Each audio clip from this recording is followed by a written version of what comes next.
et ne constitue en aucun cas une imposition, ni des belligérants, encore moins des puissances étrangères.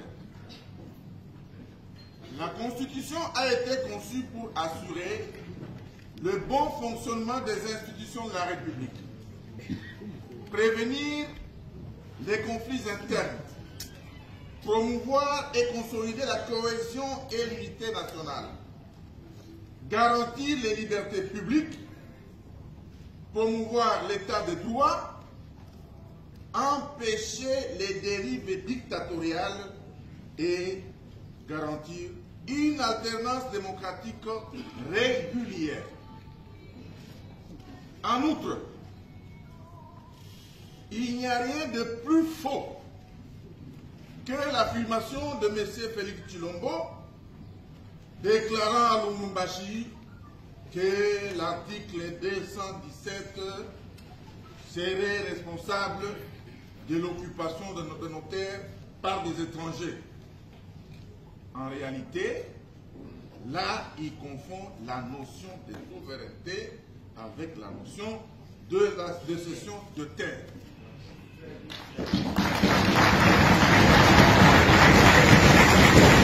Aujourd'hui, de rappeler que dans notre pays, selon l'article 214, alinéa 2 de la Constitution, aucun millimètre, je dis bien aucun millimètre du territoire national ne peut être cédé à quiconque sans l'accord préalable du peuple congolais consulté par référendum. Voilà.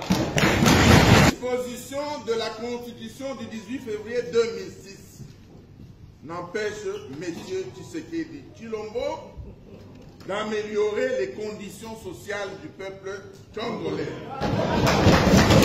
Notamment en garantissant une rémunération décente pour nos militaires, une rémunération décente pour les policiers, les enseignants, les médecins et autres agents et fonctionnaires de l'État, en donnant à la population l'accès à l'eau potable, à l'électricité et à des soins de santé de qualité, en stabilisant les taux de change, en construisant et en réhabilitant les routes, en régulant la circulation routière pour contenir les embouteillages, en régulant la circulation routière pour contenir les embouteillages, en récupérant Bunagana,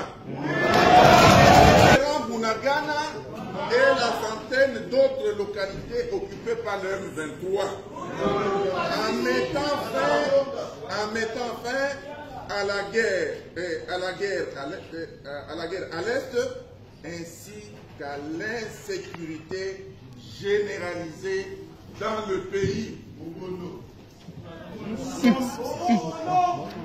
Nous sommes tous témoins de ce que la souffrance du peuple congolais a atteint des niveaux tragiques et insupportables.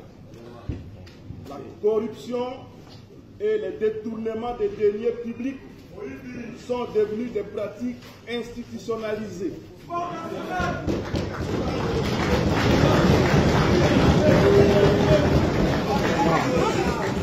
L'espace de liberté s'est gravement rétréci. La répression contre l'opposition a conduit jusqu'à l'ignoble assassinat de l'honorable Chérubin Okende.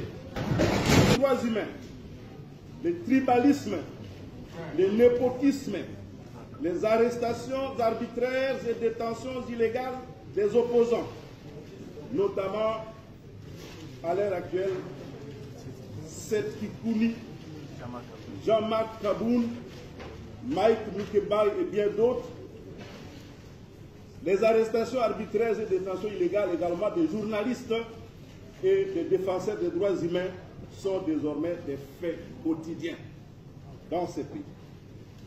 Le changement de la Constitution voulu par M. Tshisekedi Tshilombo intervient dans un contexte de crise profonde. La RDC, notre pays, est confronté sur son intégrité territoriale à une grave menace alimentée par l'ingérence directe du Rwanda et de l'Ouganda et la résurgence du M23.